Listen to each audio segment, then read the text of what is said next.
Dr. McKenna, tell me about what's going on with you And today. I'm thinking about this a lot about the challenges of scale and how it affects people at the individual level. We work with so many organizations that are in the midst of scaling moments, and one of the things we see is that as organizations begin to grow, it's necessary to build systems at scale so that systems that can repeat themselves. It's for whatever reason in our world, as things grow, they have to have systems that scale if they're to grow intentionally. And so, but what I've thought about for years and done different writing about, that I've just been deep into this morning, is that what the default temptation when we do that is to miss out on the heart, mind, and soul of the individual. I mean, it's why we have a saying, right? We turn people into numbers. And so that question, that's what that writing was around. It's like, how do we maintain it? We say it wild, a focus on the one with an eye to the many.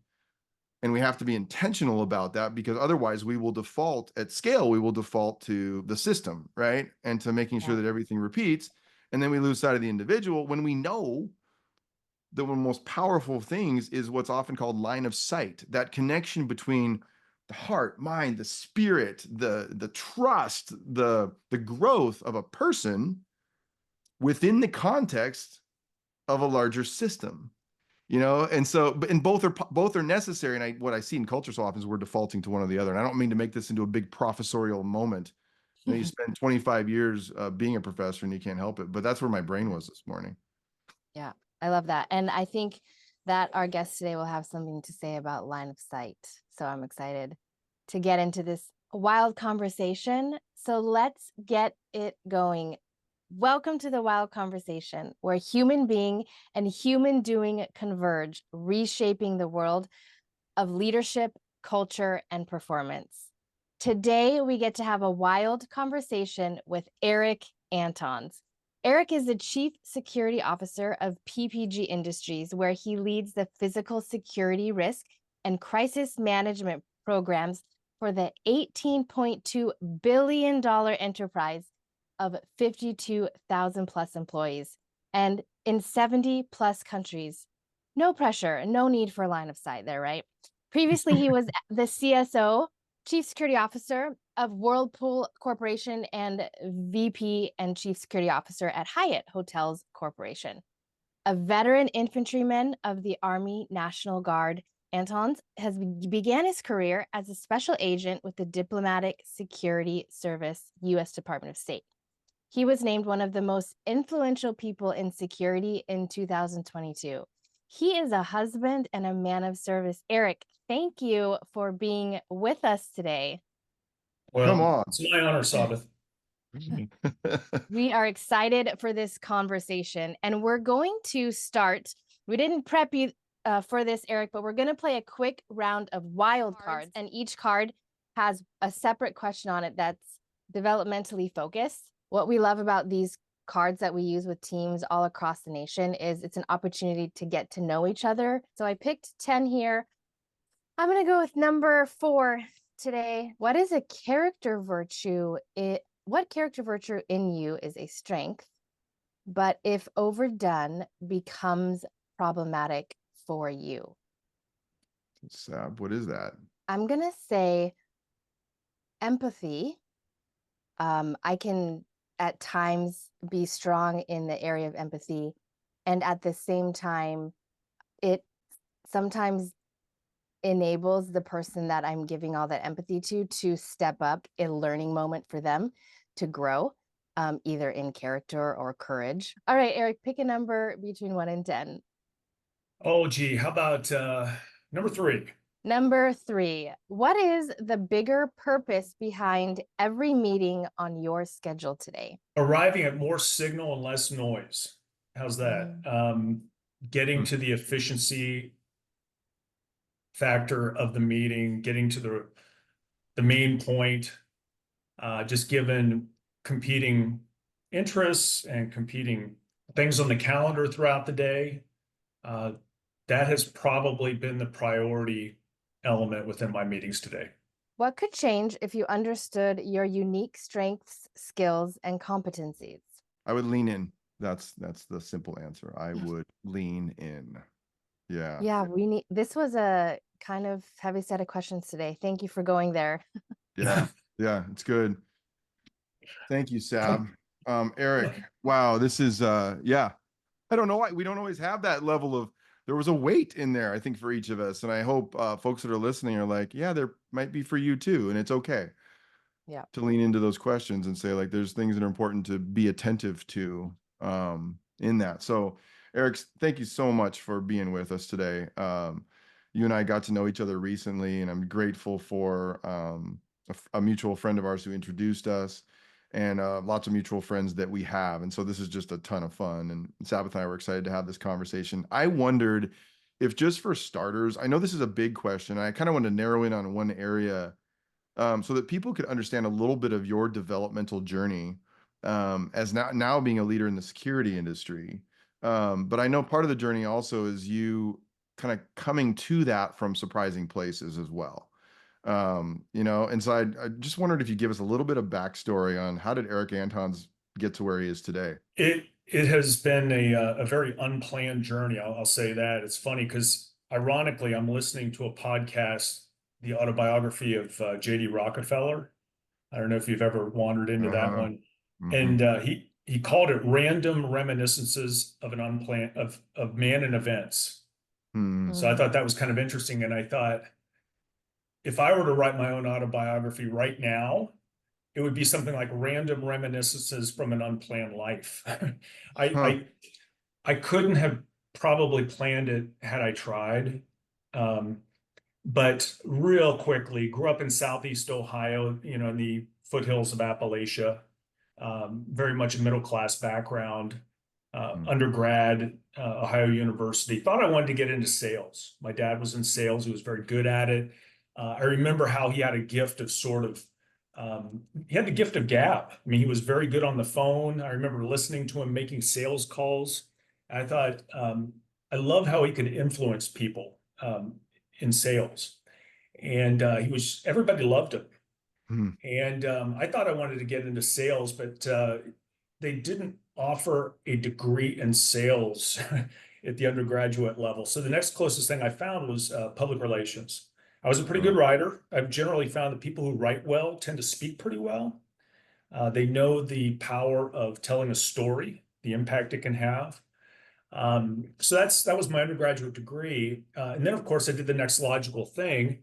I got out and totally turned my back on any hope of a sales career at all. Um, it was in the middle of the recession, early '90s, and we took what we could get. So I was a fundraiser for the Boy Scouts of America, uh, And uh, while my friends were engineers and they went off getting these incredibly well-paying jobs, I think my first job paid about $19,000 a year. So I landed in Chicagoland in the northern suburbs of Chicago. I hmm. had a kind of a fire in my gut for the adventure travel industry. I had a big background in outdoor adventure, rock climbing, backpacking, whitewater paddling, caving, and I wondered if I could make a living doing that. So while I was raising money for the Boy Scouts of America, I was just knew that wasn't my long-term gig. I kind of threw caution to the wind and moved to northern Minnesota Hmm. at the edge of the Boundary Waters Wilderness area, and I lived with and worked with some childhood heroes. There was a guy by the name of Paul Shirky, who, along with Will Steger, they led the first ever confirmed expedition to the North Pole by dog, sled, and ski. Fantastic book called North to the Pole, if you ever want to read it, Hmm. all about that journey. They were the outsiders of the year. They were on the front cover of Outside magazine that particular year. I'll never forget it. And I remember just kind of reaching out to him and saying, Paul, I know nothing about dog sledding. I'm up here, incidentally, running a canoe outfitting company during the summers. Uh, do you have any need for somebody like me? And he said, well, if you're willing to work for minimum wage, basically, come on out. Let's do it. So got a great introduction to the adventure travel industry working up there. And then while there, was introduced to a guy who owned a small adventure travel company in the northern suburbs of Chicago called the Northwest Passage. Rick and I got to know each other fairly well, and he said, we're starting to expand, and I really need somebody to run the company. Hmm. So that then opened a door to running the Northwest Passage. So I moved back down to Chicagoland and ran the company for about 4 years. We did a little bit of everything, things as simple as sea kayaking on the Great Lakes for like $100 per person to dog sledding to the North Pole for $23,000 per person. And a lot of things in between, mountaineering, backpacking, cycling. Enjoyed it. Actually, I met my wife during that time. She was a client, came along on a dog sledding trip. And she was getting, she had her own company. She was getting a little tired of what she was doing. I was starting to get a little tired of what I was doing. We decided to put our resources together and go into real estate in the late 1990s. And this was at a time you almost could not lose money in real estate. We found a way to do it. But we also hit some home runs, mostly renovating, reselling, converting, and then holding on to just properties ourselves, you know, to manage over time. And that's something we continue to do on a part-time basis today. We did that full time for about 7 years. So, you know, I have all the respect in the world for people who are out there hanging their own shingle, like yourself, you know, people who know what it's like to sign the back, you know, the front of a check and not the back of a check. I really had one regret at that point in my life. I turned down an Army ROTC scholarship in college, and I wasn't getting any younger. I knew there would be a time limit. I was already about 32, 33. I had just about talked myself out of it, thinking I was too old.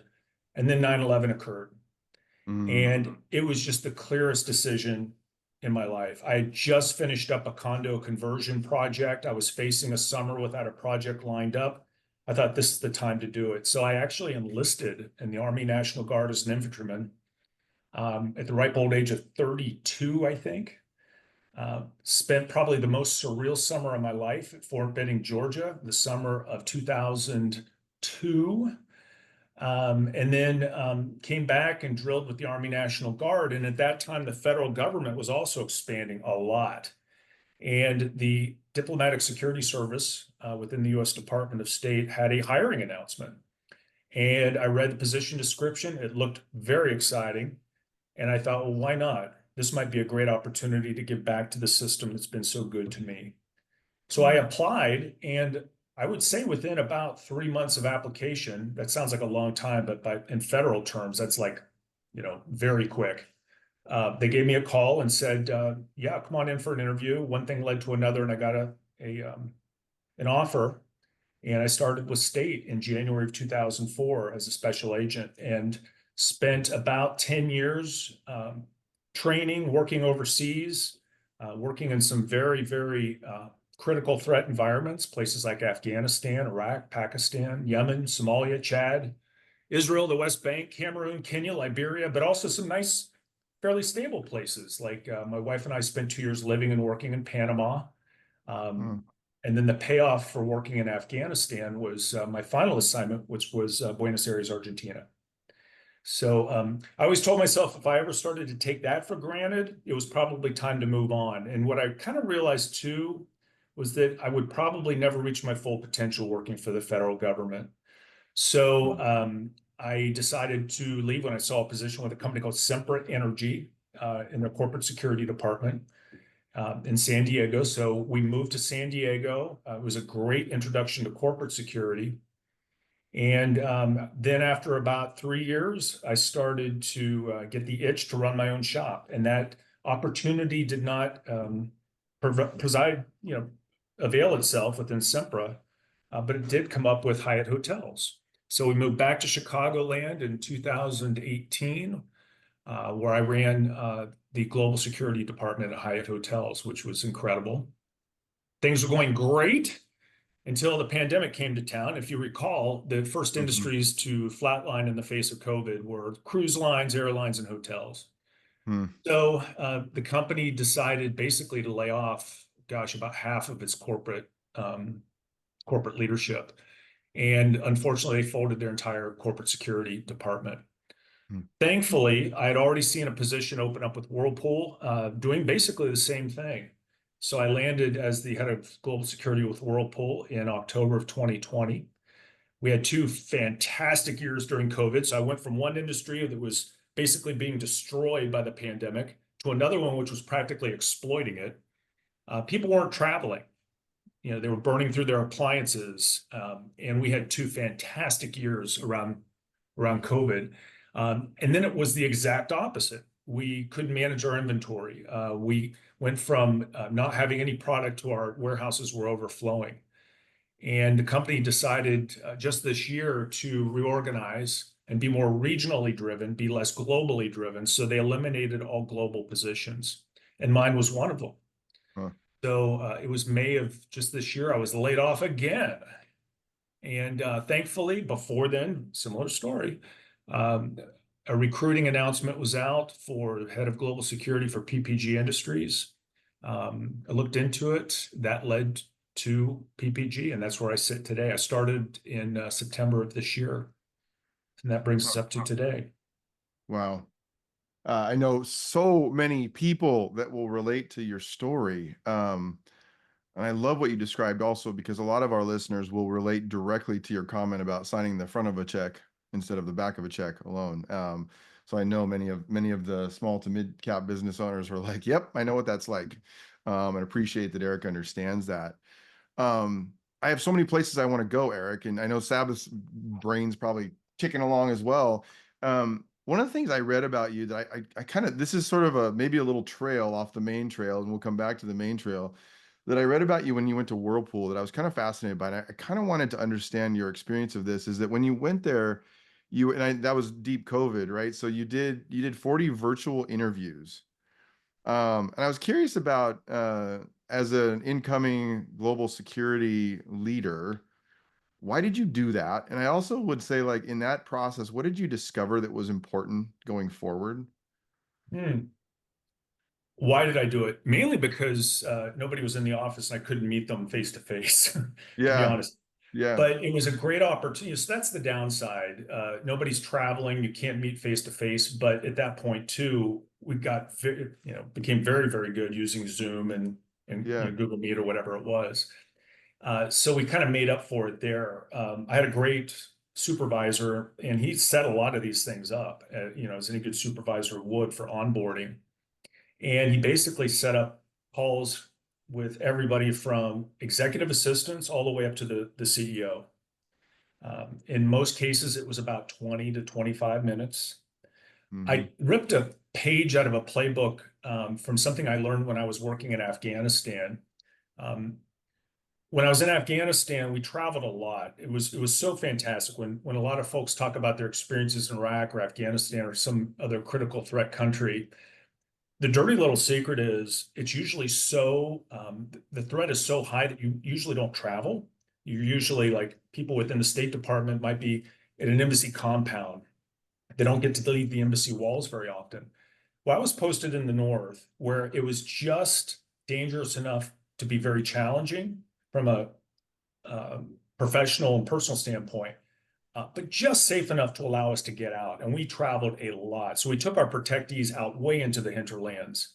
And he met with provincial council members and just the regular populace. So we actually got to live actually in town, and we traveled quite a bit to meet a lot of people. And I remember something he did was he tried to ask them at least 3 questions. And like, one question was, what's working? The other one was, what's not? And then the other one was kind of cool. He'd say, if I had $1 million to invest here right now, what do you think would work? Which was an incredible concept to somebody who maybe doesn't even know how to read. The concept of $1 million is like mind blowing to them, but it gave him some insight into maybe future business opportunities or something like that. And I'll never forget that, because he also then, given limited time, he was able to kind of connect some dots. What are the most consistent answers here? And chances are those common responses were the closest thing to the truth. And I remember he would write cables back, and he'd have us take a look at the cable to make sure that they were somewhat accurate.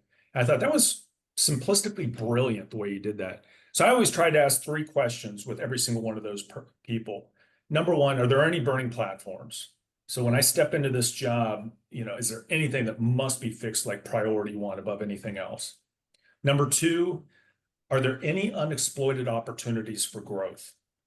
And then lastly, if you were me, what would you focus on in the first 90 to 120 days? And the questions 2 and 3 are basically the same question, asked different ways. That then served to form the foundation, really, of the springboard of my career at the organization, because not only could I draw responses and cite them when I talked about what my strategic plan was, I knew it was based on some data. I could always tell a good story. So whenever I got up in front of a group to kind of talk about, this is our why. Why am I asking for this? Well, I can cite story after story as to how it came up during conversation during these onboarding calls. And it really helped, I'd say, gosh, launch our program in a way that probably wouldn't have existed before. So it's interesting. As you were telling that, I was thinking about this reality that a very good portion of our listeners, and I think a large portion of the world, by the way, either will not understand the role of a global security leader, or even what that even means, or they'll make assumptions about it. And I also know this, and so I want to ask you, and I'm going to tell you about. There's the other group that we have so many friends who are in roles like yours. These are folks that I met through mutual connections years ago. I think I told you I went and spoke at a conference, and I thought it was cybersecurity alone, and it was physical security. And so I'm just like literally got off the plane, off a red eye. I'm about to go up on the stage, and I meet a guy named Brian Cook, and Brian and I just start talking, and he's given me just a quick baptism into, so what is happening here? So what they will do when I ask this question is they will lean in and go, what's he going to say? You know what I'm saying? Because I think sometimes we don't even know our own responses to our own industry. But what is the job that you occupy and the people that you lead occupy? Because I was thinking about those interviews you were doing, and you sounded like what every CEO should do. And so trying to reconcile, this is someone who's in a CSO role who did those interviews and was asking those kinds of questions. What is the job of a CSO?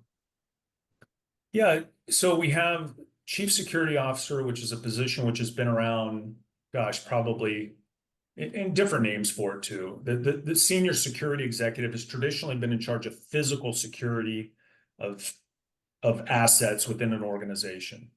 So assets a very broad term to include in the past probably information. So people, property, information, and processes is kind of what we say.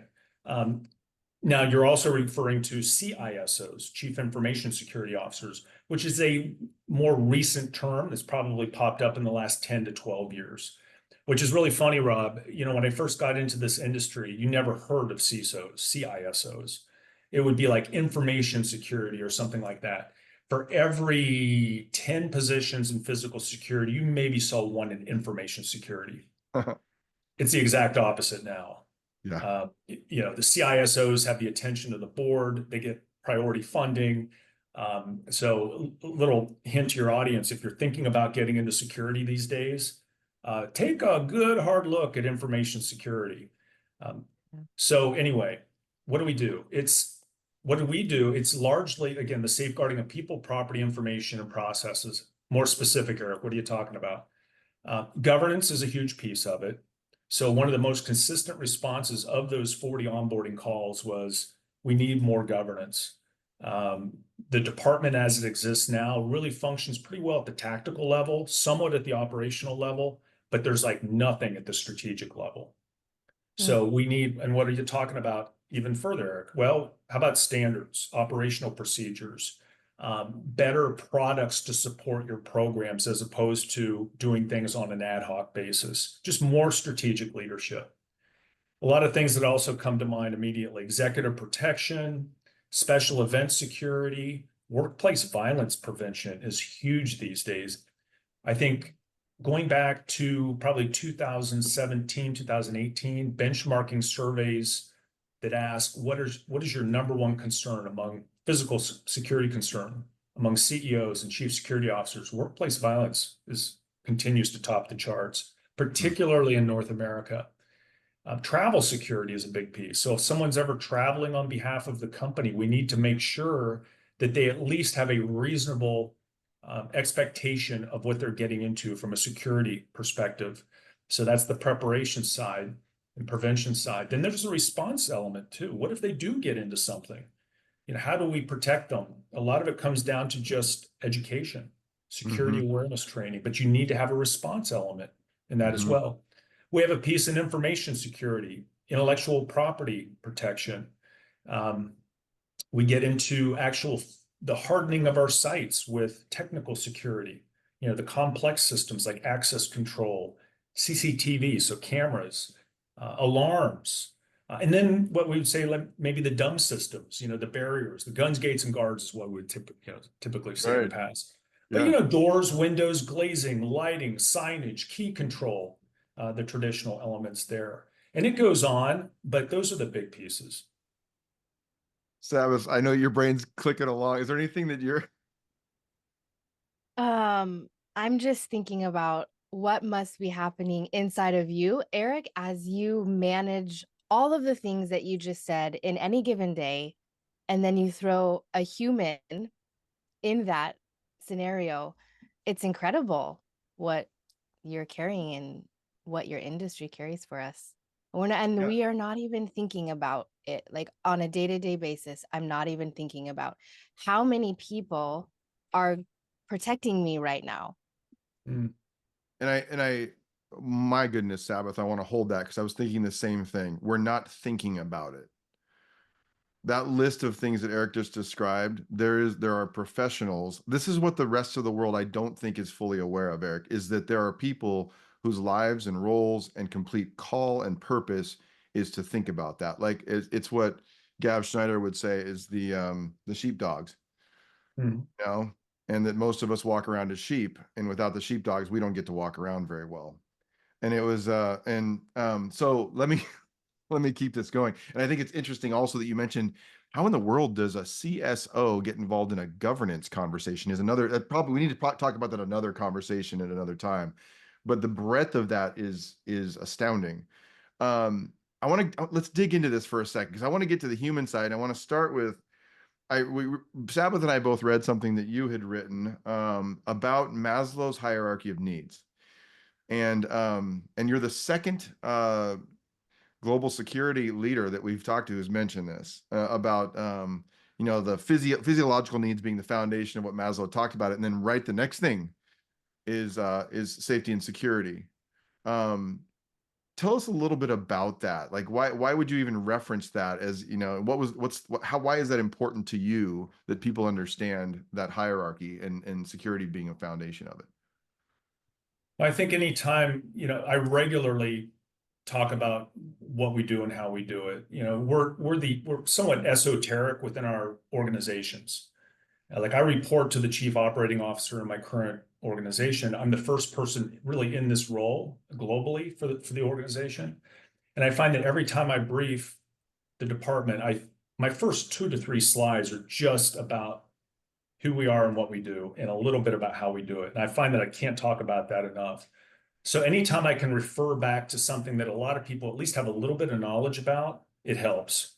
Yeah. And who among us with an undergraduate degree never took Psych 101? So Right. it's, so you mentioned Maslow and all of a sudden, oh Or yeah, got a Maslow. C in it, Erik, or got a C in it, as you bring up Psych 101. A lot of people did that. Not me, Sab. Come on. Oh, okay. I don't know. I was just saying, Yeah. are So you keep going. investing Sorry, here? Erik. Oh, that's awesome. That's great. That's good to know. That was me probably. So you can certainly fill in the gaps, but really at the base level for me, referring to that, and you see the light bulbs go off. Now you've made a connection a little bit. Okay, great. We've made a connection. How can I work the story of security into that? But I think it's really true. Like I mentioned, my wife has a couple of horses, and we don't have any children, so we're probably too intensely focused on our animals. And I would actually make the argument that even at the most important level below the physiological needs is security. And I'll tell you why. I can't tell you how many times we'll move our old horse to a new barn. And, they're herd animals, as are we. And he won't even eat or drink until he feels safe. I've seen it within dogs. Maybe if they're absolutely on death's door and they haven't eaten in a week, well, then maybe they still would. But I would argue that the security element and the physiological need are almost on par with each other. So I think it applies with humans as well. To your point earlier, Sabbath, about what's going on in the background, the professionals among us, find creative ways to get things done. Mm. It's often said that it's the JV squad that just circles the wagons and says no. That's the easiest way to deal with a threat, right? You just, but those of us who have been around for a little while, we find creative ways to be omnipresent yet discreetly removed. So you don't know, but in the background, you have a system out there that's stable and is also providing for your security. You may see a police officer from time to time. You perhaps have your front door locked right now. Those are some of the systems in place to safeguard you right now. In the background of this interview right now, we have an entire cybersecurity apparatus enabling this whole Zoom call to take place. So there's a lot into it, and it's layered, it's risk driven, and it's fit for purpose. And that's really extending that out to a corporate environment is very similar. That's amazing. I got to extend this, Erik. I got to extend this conversation because when I read, your quote about Maslow, and I love it that you gave a handhold to something that people would understand and they could relate to. It of course causes my brain to want to go, let me go deeper. And so it got me back. I'm a psychologist, and I'm getting back into Maslow's statements about it. And so I went out there and I was looking at some of the things that he said about security. And I know you were using it as a handhold, but I think there's things I'd love to ask you about, and both of you about, related to this. One of the things he said is this. He said, life, and this is a crazy connection to your circling the wagons idea, because what I was thinking about that I hope people will hear from what you said, Erik, also, is that you can't live your life with circled wagons. It's we don't live our lives that way. We don't thrive that way, but sometimes we have to do that. But when that's the only response, and so what Maslow said, he said, life is an ongoing process of choosing between safety and risk. Mm. And he said he defined safety as out of fear and need for defense, right? Like circling the wagons, and risk, which he described as for the sake of progress and growth. And he said, make the growth choice a dozen times a day. Another thing he said that was, one can choose to go back toward safety or forward toward growth. Growth must be chosen again and again. And he said, fear must be overcome again and again. And those statements, absent the reality that you still have to feel safe to grow from that, is very interesting, right? Because he's saying push past that level. Like, that's where growth happens, to take the risk. But how in the world can you take the risk if someone isn't providing a foundation from which to build? You got any thoughts on that? Because this is just where my thoughts went this morning. Well, I think at the foundation of it, you need to understand risk, right? So, there are several equations for risk, and one of the best ones out there, mainly because it's simple and I can remember it, and it kind of makes sense. Risk equals threat times vulnerability. Huh. Okay, so that means that we need to understand, okay, what are the threats that are out there, mostly external, but also internal? But then what's our vulnerability or exposure to that threat? And that's the part that takes a little more time. This is when we conduct vulnerability assessments at sites. That's when we have to understand really our as-is state. Because fortunately, there are a lot of other people who are much smarter than I am who can measure the threats that are out there. We have various indexes out there. And then you marry those two things together, you probably put it together in some kind of an aggregated risk register. And like for us, we have a list of sites, for example, around the world. And then we have to understand what the risk is to those sites, to include the criticality to the enterprise. And then we can prioritize which sites we can really focus on more than others, perhaps, or funnel resources toward. And what I've generally found is maybe 25% of your sites probably cause 75% of the worry and resources. So if we can focus on those sites, that's probably a better way to prioritize everything. But we need to understand it, and we need to prioritize it. And that's part of the governance. Yeah. Yeah, so interesting. Um, the way that we define, I'd like to talk a little bit about trust related to what you just described.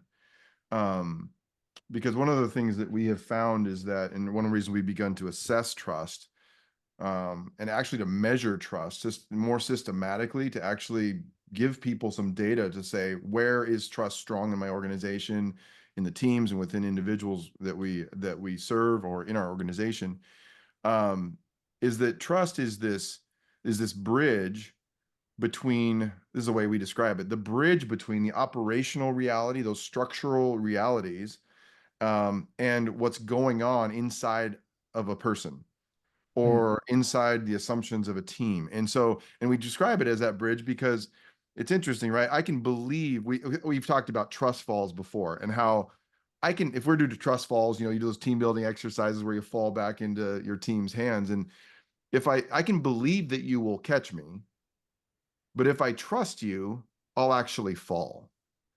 And so trust creates this actual manifestation, this behavioral thing I can see happen when it's there. And it's an interesting thing to think about, that related to what you just described around security and risk. And when you were talking about your horses, we have a new dog. And so we have a 14-year-old dog so I haven't been in the dog training literature, or I should say YouTube, for a long time. And one of the dog trainers I was watching and just trying to get new habits around building trust is, he was saying, like, if your dog comes and lays down next to you and it has a toy, don't take the toy away when it's laying down next to you. Because he said what the dog will end up doing, you're going to see the behavior, but you're not going to know why this is occurring, is the dog's going to end up playing with its toy away from you. And if you're a person who wants your dog near and you want to, cuddle with your dog on the couch, if you take the toy away, the pattern it's repeating in the dog is, if I go near Rob with my toy, he's going to take it away. So what am I going to do? I'm going to go play with it somewhere else. And it was a really interesting example of a structural reality creating this possibility and he was talking about trust. He said, the dog's not going to trust you. What does trust, Erik, in your mind, whatever in that example I just gave, or have to do with your work in the security industry? And that concept of risk and resilience and all of it. Building trust in your business starts with being able to measure it so that you can create a pathway for change. Our Wild Trust Index measures the drivers of trust at the personal, team, and organizational levels.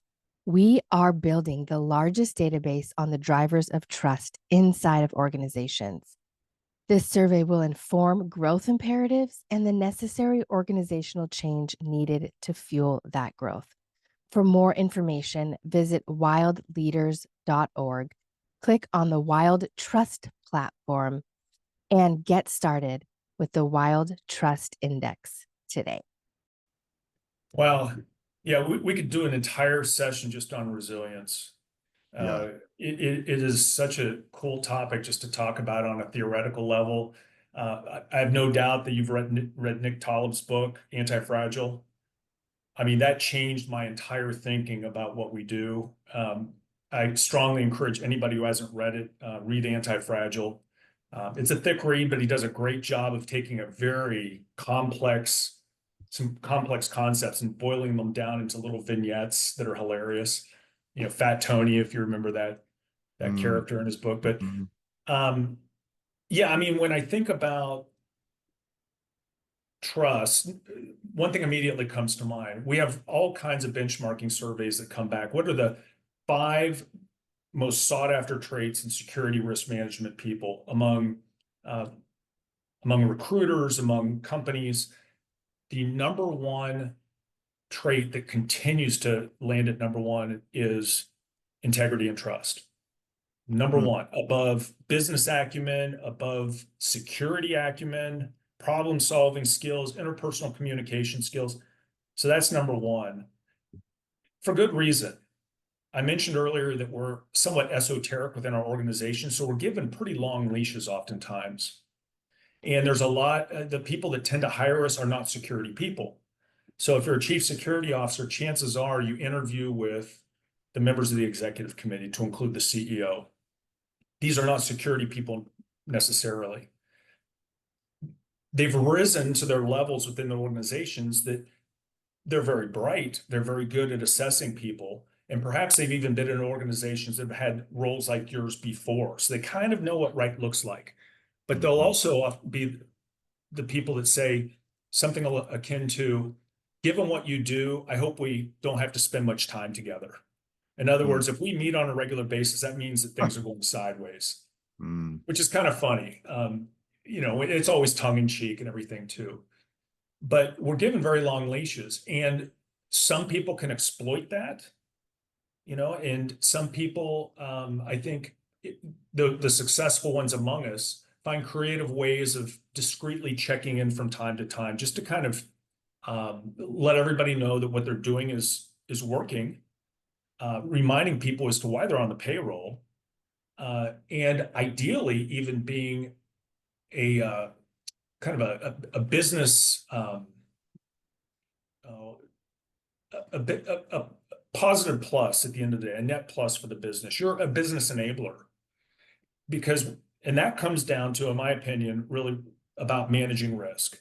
You know, we have 4 common ways to manage risk, commonly understood. We can accept it the way it currently is. That is, we in place no controls around it whatsoever. We're very comfortable with it. Number 2, we can do the exact opposite. We can walk away from it entirely. We can avoid it. Number 3, we can manage it. That's where we come into play. We understand the risk. We understand pragmatic recommendations for improvement to control that risk. And then the other is they used to say, transfer the risk. You know, buy a bunch of insurance, for example, transfer that risk onto the back of the insurance underwriter. But if you've ever been through a true loss event, you know that you never truly transferred. So at best you share it. And then the last one that I think a lot of people overlook, and I always try to keep this in mind when proposing solutions, is to exploit it. Think about going to a casino and doubling down on a bet. You're betting that you understand the game better than the dealer, better than the system. So you double down and you exploit that. Sometimes, if we understand that risk better than anybody else, to include the competition, we can add tremendous value to the organization. We can get into markets that other people fear to tread. That came to me very clear when I was working in Iraq for the first time. I saw oil companies working out there that at the kickoff of the war didn't understand the risk very well or how to manage it, and they just sold their assets for pennies on the dollar. In stepped organizations that understood the risk and how to manage it, instantaneous value. So we're not all working in battle, you know, on battlefields, but if we can at least get ahead of the competition in understanding the quote environments in which we work ahead of that competition, I think that gives us a step up. There's 2 more questions I want to ask before we finish, and for the sake of time, I have to ask them. One is this: you said something I think I would hope people would hear, and it's I have learned this from my friends like you in the security industry, because the stakes are so high. It's such a great example of places where this comes up in the rest of our lives, in leadership development, in the study of trust and building trust in organizations. But is that you just mentioned managing risk, and it's fascinating, because when you think about what Maslow said, the goal is not to take all risk away. And so psychologically speaking, right, it's like it's understanding the risk, assessing the risk, because if you take it, if it's security for the sake of everyone always feeling psychologically safe all the time, then we don't grow.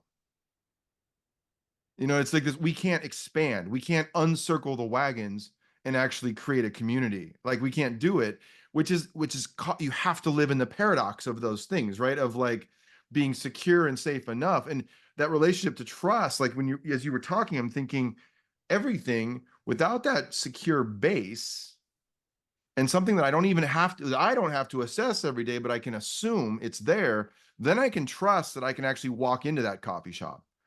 Then I can trust that we're going to jump on the Zoom and the technology is going to work. Then I can trust that when I ask a team member to do something, they're going to do that thing.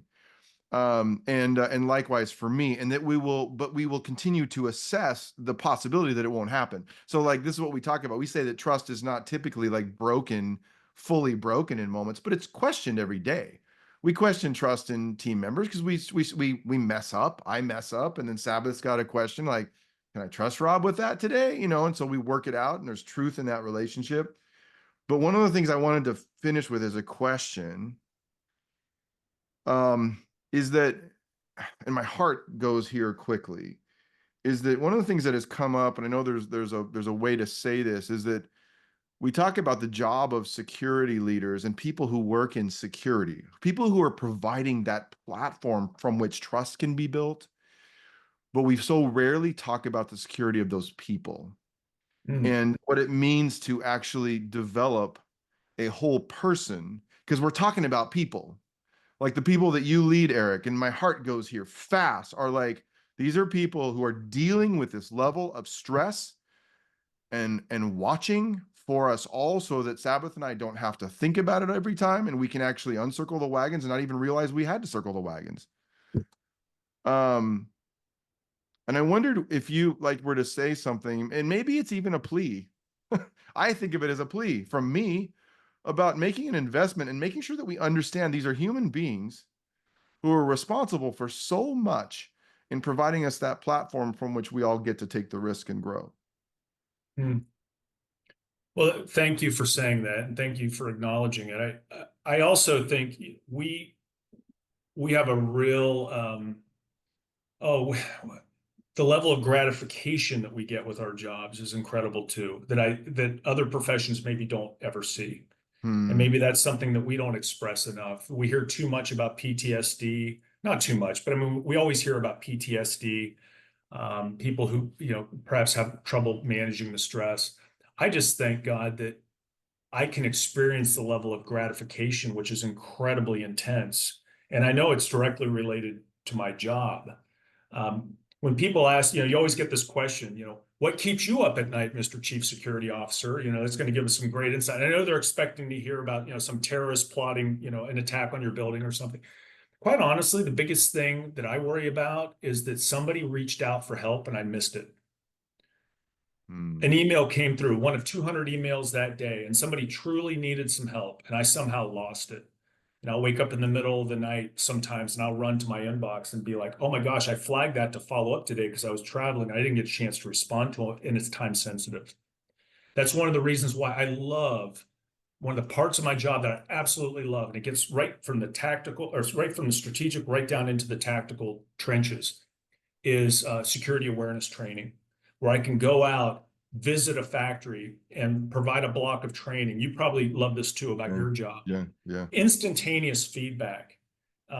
Also, it kind of gives you an idea of, you know, whether you're on the right track in terms of your overall strategy or not. It's wonderful. And quite honestly, when I've been laid off, those have been the things that I missed the most, was that trench level human interaction that's taken place. And I just thank God that I've had the opportunity to experience that as much as I have. So thank you for the concern and acknowledging it, but also understand I'm kind of selfish in that I think we have a really unique opportunity to connect with people on levels that a lot of people just don't get to connect with. And you know, you've kind of reached it, next level stuff, when they start reaching out to you outside of work for personal things. It's not a burden. But when somebody can reach out and they hardly even know you, and they say they trust you enough to share some very intimate details of their lives with you. I have a problem. I trust you that you know enough to help me solve it. Can you help me solve this? And that almost brings a tear to my eye when I think about some of those experiences. Yeah, that is amazing. And thank you for that reminder, Erik, and for being a friend to us and to Wild Leaders and to so many. I'm really grateful for that final thought. Yeah, thank you so much. What a rich conversation. Erik, I feel like I need to say to everybody who's listening, get to know your chief security officer because there is so much. Thank you. Thank you for this conversation. And they might be some of the funniest people you meet. I mean, I hope this doesn't come across as dour and sour, but they also have some of the best personalities out there. That goes for police officers, first responders, you know. You've Yeah. met several. They're some of the Sure. funniest people. For sure. And that's kind of Yeah. what saves you too, to your earlier point, Rob. Yeah. I love that. Erik, we want to make sure that everybody who's listening or watching has a chance to connect with you. So what is the best way for them to find you? The most secure and best way, of course. Reach out on LinkedIn. I'm on LinkedIn. Okay. Right. You know, find me. I promise to respond. I'll certainly, I'd love to hear from you. Great. Okay, perfect. And we have one last wild question. Erik, are you in a season of accepting yourself or changing yourself? I had a feeling this was coming, so I'm preparing for this. I actually listened to some of your earlier episodes when I was driving yesterday. So, and with that, could you repeat it? Yes, of course. Are you in a season of accepting yourself or changing yourself? Accepting myself. Yeah, Thank there you it is. so much. We're looking forward to more conversations together. My honor. Thanks, Erik. Thank you for listening to this Wild Conversation podcast. For more information, visit wildleaders.org, click on the Wild Trust platform, and get started with the Wild Trust Index today.